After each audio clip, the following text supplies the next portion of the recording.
Hello, my handsome hunks, my beautiful beans, and everything in between. I'm Colleen Ann. Thanks for joining today. We're going to be doing a beautiful makeup look. Don't know what yet. We're just going to go with the vibes. The subject matter is going to be a little different today to talk about some experiences I had while growing up evangelical. Disclaimers. These are things I personally went through. These are things that I personally experienced through the church or at home. I'm going to try my best to keep everything vague, but I do have a lot of family and personal friends on my channels and stuff, so maybe if you guys didn't know these things about me, maybe you'll find out some more. If you've had a positive experience with church, religion, and everything else, that is so amazing. I'm not trying to hate on that at all because your experience is valid just as much as mine. But you are on my channel. You are on my video. So this is kind of like your warning where, like, if you don't want to hear anything that's, I guess, bad or that might upset you, which is totally fair, you can skip this one. I've got other makeup stuff. I've got whatever. You can watch whatever, okay? I'm going to start off strong with of the sinner, hate the sin. But the sin that was being talked about, it wasn't stealing. No, the sin was being gay. But it was also told to many of my out friends at the time. And I always thought this was a good quote because it shows like, hey, we love you and we accept you no matter what. But like, to be honest, that's bare minimum, question mark. Forced to attend multiple services multiple times a week, even after expressing I did not want to go anymore. I was around like 12 or 13 and I was kind of wanting to like experiment and this, I guess, those will kind of like tie in too. So because of that, like, I didn't want to constantly have to like go to church. So Sundays were completely like out of the question, and Wednesday nights I think were completely out of the question too. So it was hard for me to like find clubs or stuff to do like on other stuff, and it just really discouraged me because it's like if I wanted to stay the night at a friend's house and it just happened to be on a Saturday night, I would have to bring church clothes to go to church the next day. I would have to get up early. And if I was trying to be cheeky, and there was one time where I purposely didn't want to bring like church clothes because it's like, oh, well, church clothes were in the van. I was around like 16 to 18, I guess. Attending church, whenever I said, hey, I'm not really feeling this religion, I guess to be able to ask permission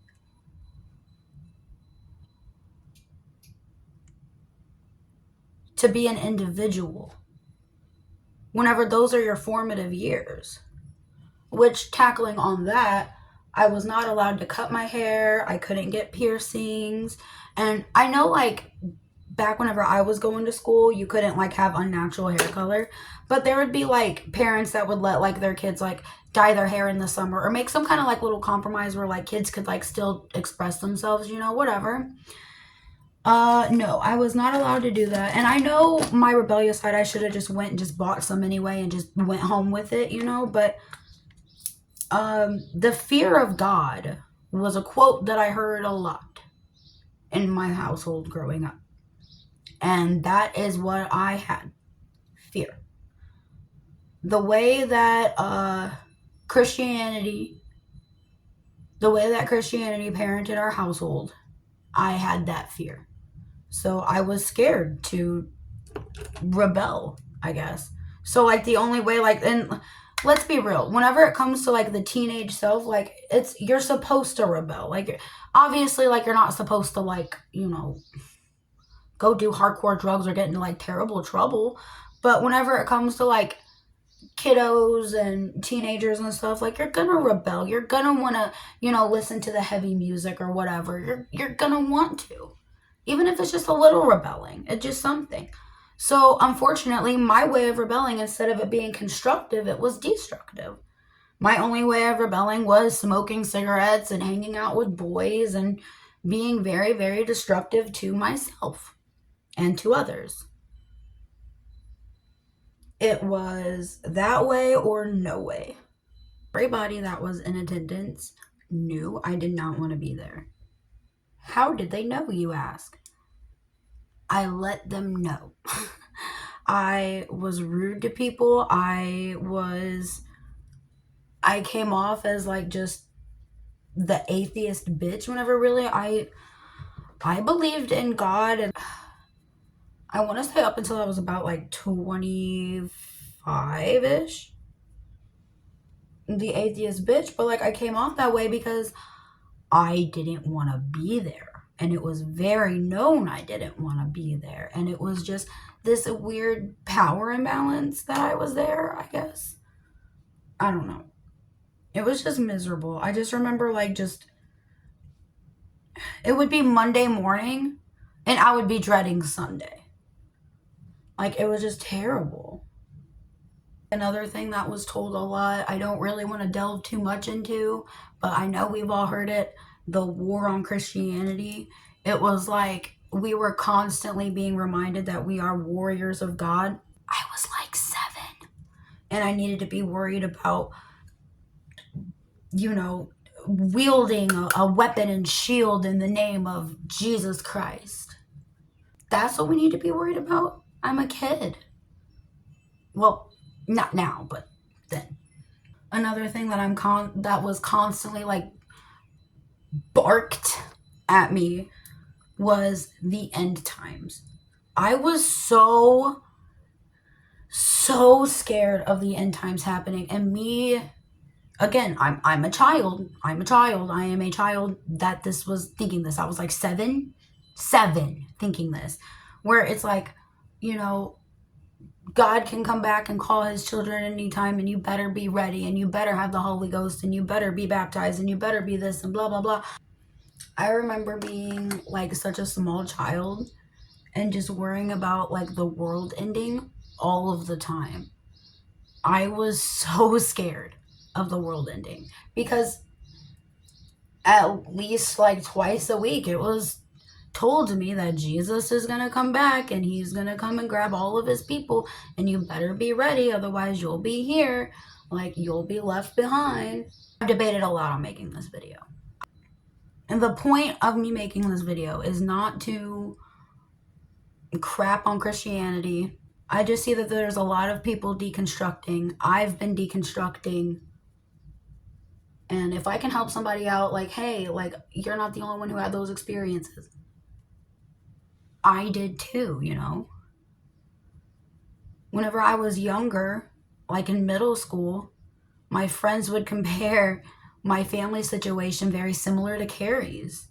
The Stephen King Carrie. Another thing I was constantly worried about as a child is some Satanist, some warrior of the devil of Satan was going to come up and put a to my head and ask me to deny Christ. And if I said no, I couldn't, I would be on the spot.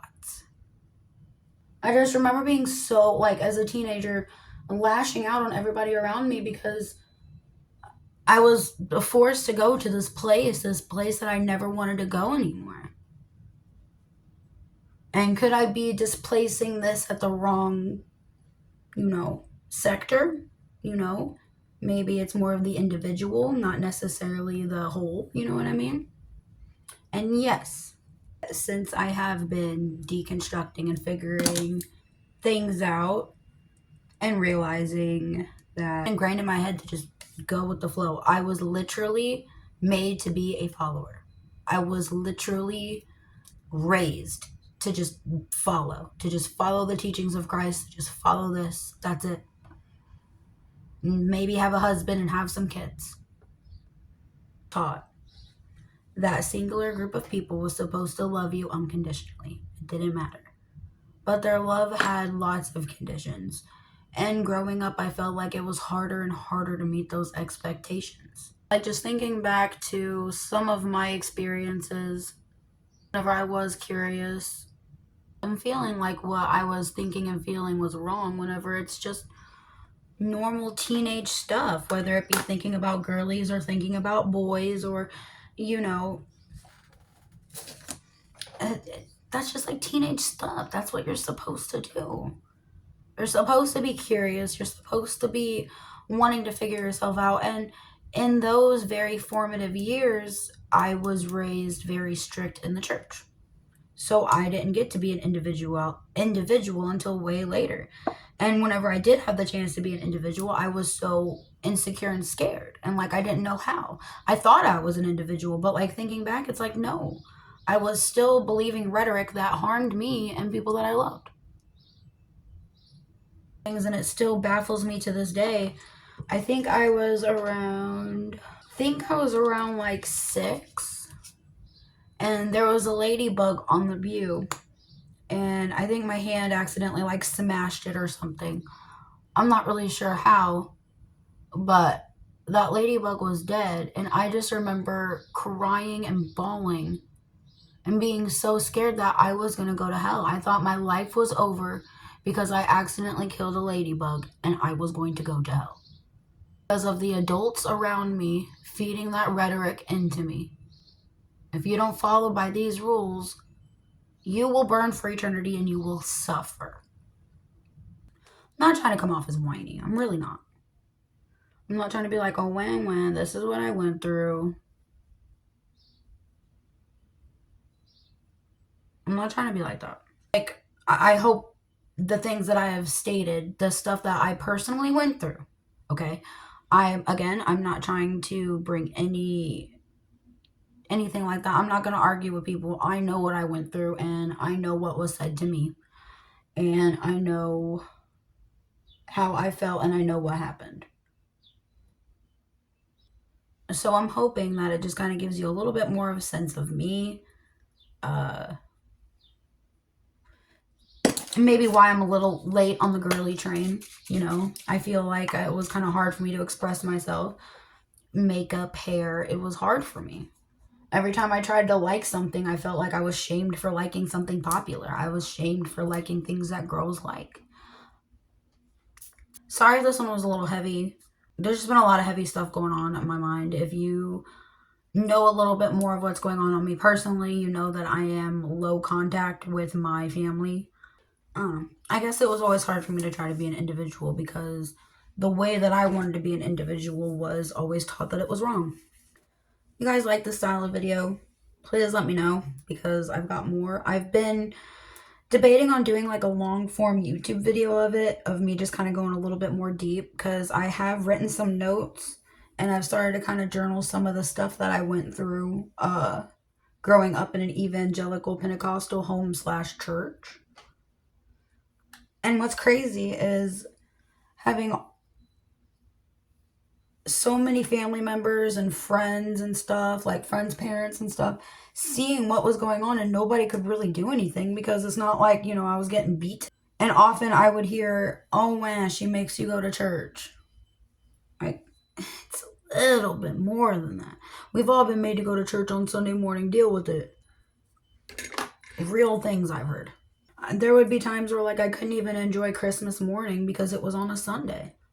So, okay, we're having a later church service, family events. If it was on a Sunday,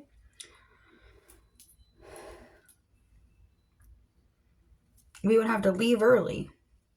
So that way we could go to the night service. And I just remember being so sad because, of course, I wanted to play with my cousins. And I know there's just so many memories of just adults trying their best to calm me down or be there for me, but there wasn't much they could do. Because again, I wasn't getting beat or anything. Yeah, this one was kind of heavy, wasn't it, guys? Either way, thanks for joining. If you have any questions, if you guys want more, please let me know. It's nice to let it off of my chest, and I know that there's other people who have went through this too. So if I can help them out, I want to be there for you too, because this is scary to try to go through alone. But please just know that you're not alone. If you are in the closet living with religious family who are just, if you're out and proud, if you're a bi woman in a seemingly heterosexual relationship, if you're poly, a gay they, any and all in between. Happy Pride. You're not alone. And we got this.